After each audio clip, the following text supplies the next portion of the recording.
बहुत टाइम से मैं सोच रही थी कि मैं सेकंड पार्ट बनाऊं उसका, जो मिडवाइफरी का रिकॉर्ड बुक है उसको फिल करने के लिए। तो मुझे टाइम नहीं मिल रहा था एक्चुअली। अभी मुझे टाइम मिला तो मैंने वीडियो को रिकॉर्ड कर रही हूँ।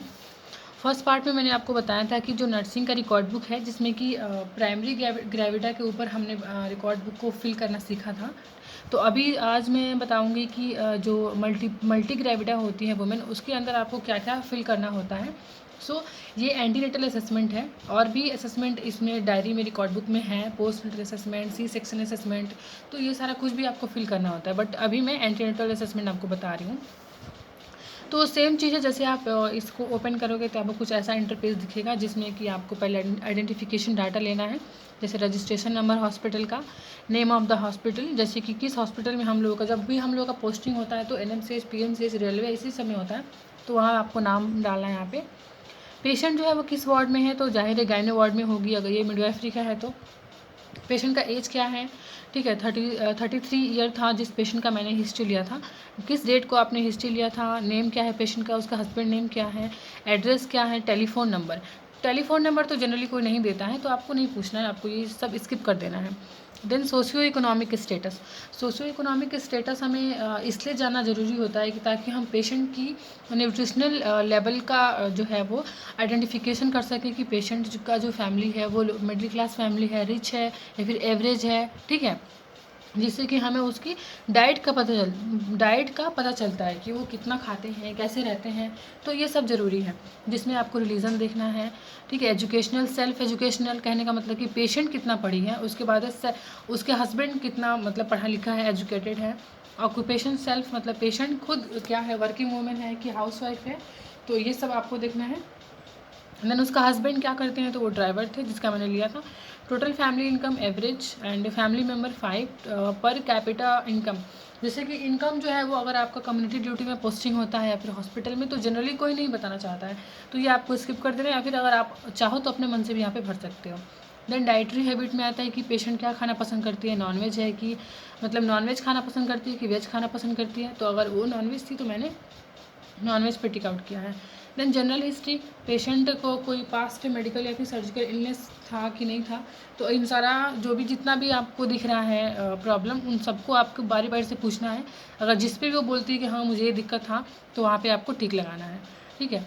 उसके बाद इन सबको छोड़ के उसको प्रीवियस में या फिर अदर कोई डिजीज़ हुआ था क्या, अगर हुआ था तो यहाँ पे लिखना है। जैसे मैंने जिस पेशेंट का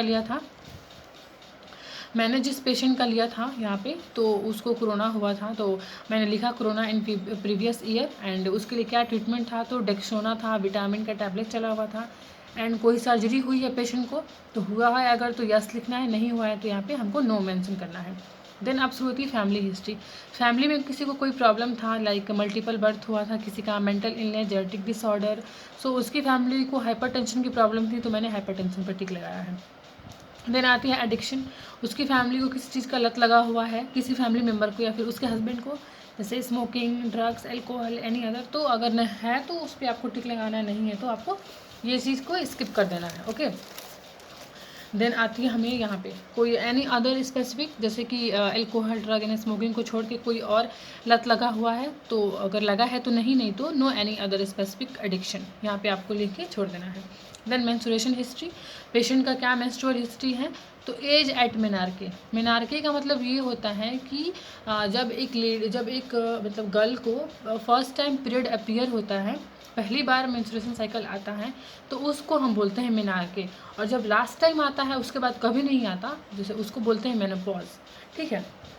तो जब वो 13 ईयर की थी तब उसको फर्स्ट टाइम पीरियड्स आए थे, एंड उसमें कितने साइकिल चलते हैं, तो एक ही साइकिल चलता है, बिकॉज अगर 2 साइकिल चलने लगेंगे 28 डेज़ के अंदर, अगर एक से ज़्यादा साइकिल चलने लगेगा मेंस्ट्रुएशन पीरियड का, तो वो एक एबनॉर्मल कंडीशन हो जाएगी, ठीक है। तो हम एक साइकिल लिखेंगे।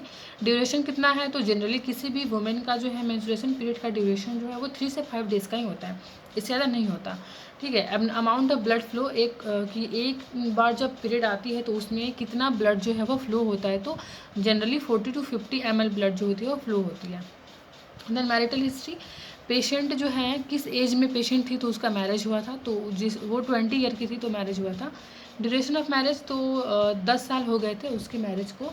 देन कॉन्ट्रासेप्टिव यूज़, अगर जैसे कि फैमिली प्लानिंग या फिर बर्थ कंट्रोल करने के लिए जो भी कॉन्ट्रासेप्टिव यूज़ करते हैं, तो अगर वो यूज़ जैसे लाइक कॉपर टी या फिर बैरियल मेथड या फिर और हार्मोनल मेथड या फिर मेडिकेशन कोई भी यूज़ की हुई है जिससे कि बर्थ कंट्रोल हो सके, तो उसको हमें लिखना है यहाँ पे। अगर की है तो यस, नहीं की है तो हमको यहाँ पे नो लिखना है।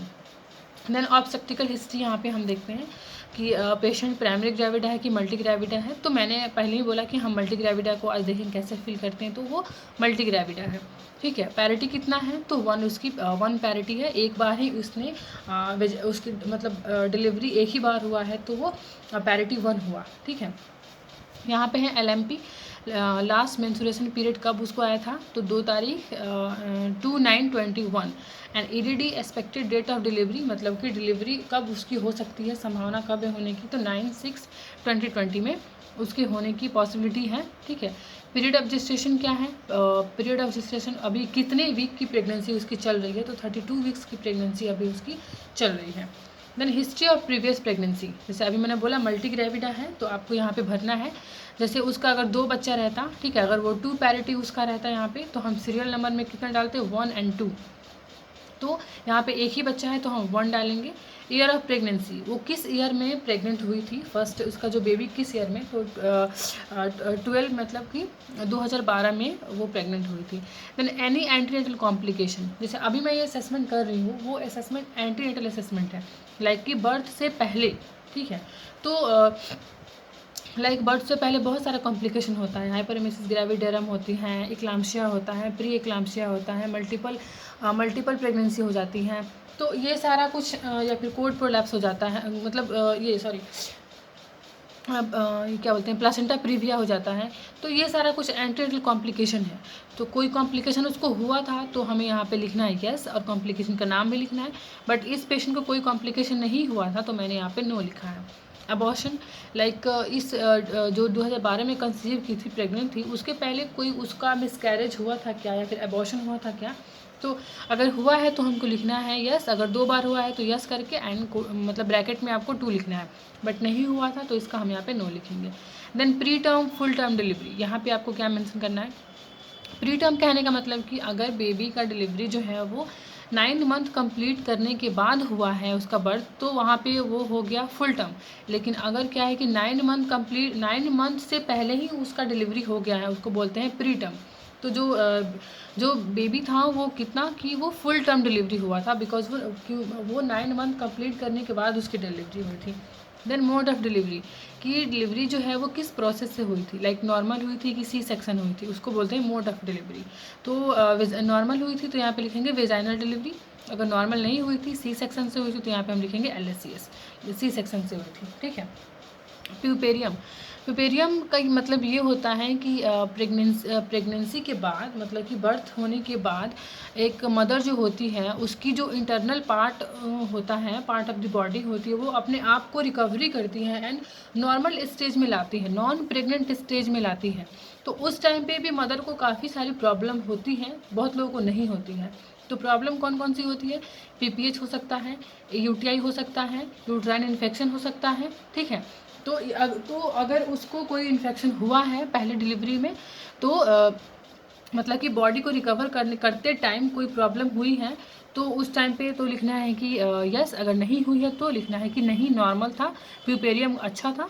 प्यूपेरियम जो होती है वो 6 वीक की होती है, 6 वीक में ही हमारी बॉडी अपने पूरी इंटरनल पार्ट को स्टेबल कर लेती है, ठीक है, रिकवरी कर लेती है, नॉन प्रेग्नेंट स्टेज में ला लेती है, उसको बोलते हैं प्यूपेरियम। तो इसका नॉर्मल था। अब हम बेबी की बात करते हैं जो डिलीवर हो चुका है, तो स्टिल अलाइव था या फिर स्टिल बर्थ था। अलाइव का मतलब है कि बेबी हेल्दी डिलीवर हुआ था, रोते हुए क्राई करते हुए डिलीवर हुआ था, तो वो अलाइव हो गया।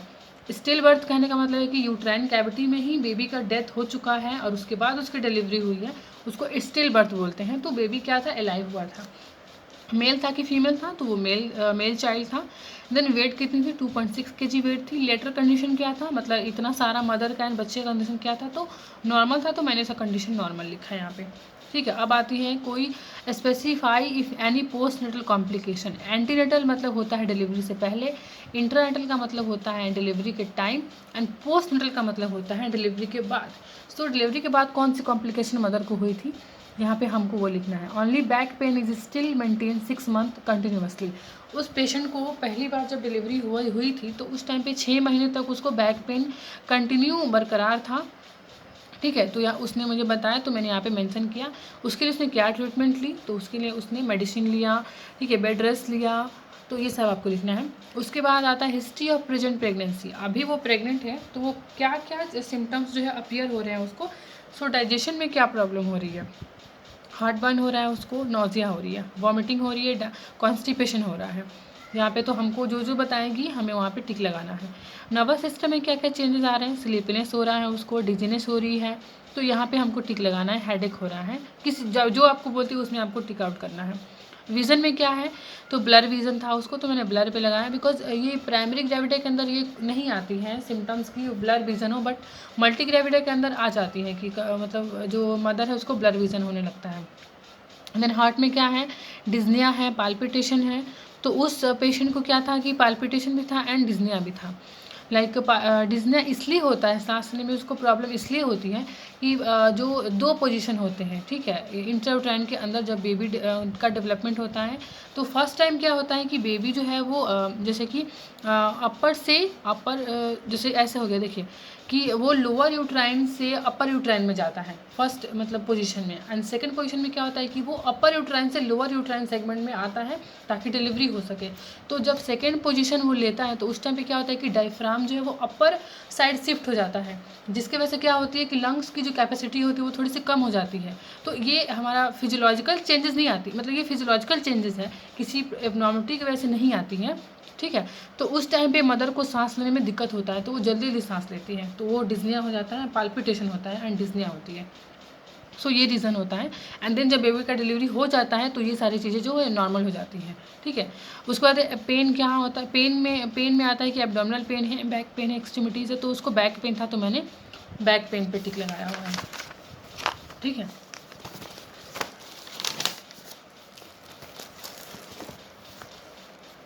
उसके बाद हम देखते हैं मैक्चुरेशन में क्या है कि फ्रीक्वेंट मैक्चुरेशन, बार बार मैक्चुरेशन होता है। इसलिए बार बार मैक्चुरेशन होता है क्योंकि जो जो हमारा यूट्रस है उसके जस्ट नीचे जो होती है वो ब्लैडर होता है, और जब यूट्रस का साइज बढ़ता है तो ब्लैडर को क्या करता है कि कंप्रेस करता है। जब कंप्रेस करता है तो उसका साइज जो है वो नॉर्मल से छोटा हो जाता है, तो थोड़ी सी भी यूरिन का कलेक्शन होता है तो हमें जो एक्सपेंचर जो है तो वो स्टिमुलेट हो जाते हैं कि आप यूरिन पास करो, तो इसलिए फ्रीक्वेंट यूरिनेशन होती है। और जब बेबी का बर्थ हो जाता है तो मतलब कि ब्लैडर पे कोई भी फोर्स नहीं पड़ता, वेट नहीं पड़ता, तो उसका साइज नॉर्मल रहता है, तो ये सारा प्रॉब्लम जब ठीक हो जाता है।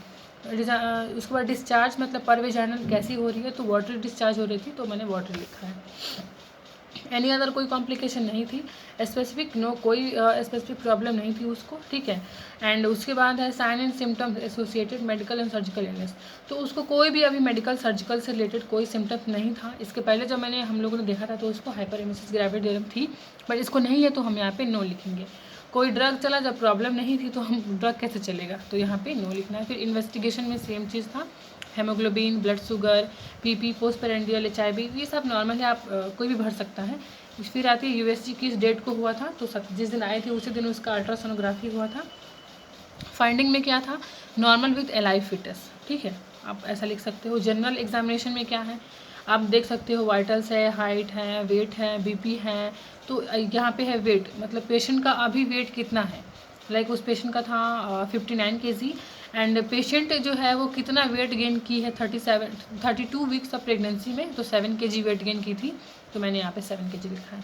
देन आती है हेड टू फुट एग्जामिनेशन, यहाँ पे आपको लिखना है कि अपीयरेंस नॉर्मल है, फेस कैसा है, आइज़ कैसा है, नोज़, लिप, गम, ये आपको खुद ही चेक करना होता है फिजिकल एग्जामिनेशन के टाइम पे, तो आपको ये सब भरना है। देन ब्रेस्ट में आते हैं तो साइज एंड काउंटर, तो प्रेगनेंसी में जाहिर है कि थोड़ा सा इंक्रीज हो जाता है, ब्रेस्ट डेवलपमेंट ज़्यादा हो जाती है, टिकलिंग सेंसेशन प्रेजेंट रहता है, ट्यूबरकल्स जो होते हैं वो प्रेजेंट होते हैं, सेकेंडरी एरियोला जो कि फॉर्म हो जाती है, तो ये सब आपको लिखना है।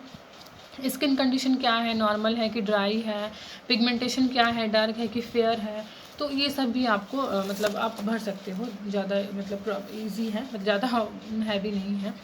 एक्सट्रीमिटीज़ में आती वेरिकोज वेन प्रेजेंट है तो नहीं था, तो हमने एब्सेंट लिखा। एडिमा थी हैंड में, नहीं हैंड में नहीं थी, लेग्स में प्रेजेंट थी, फिट में प्रेजेंट थी। अब एडिमा क्यों होता है?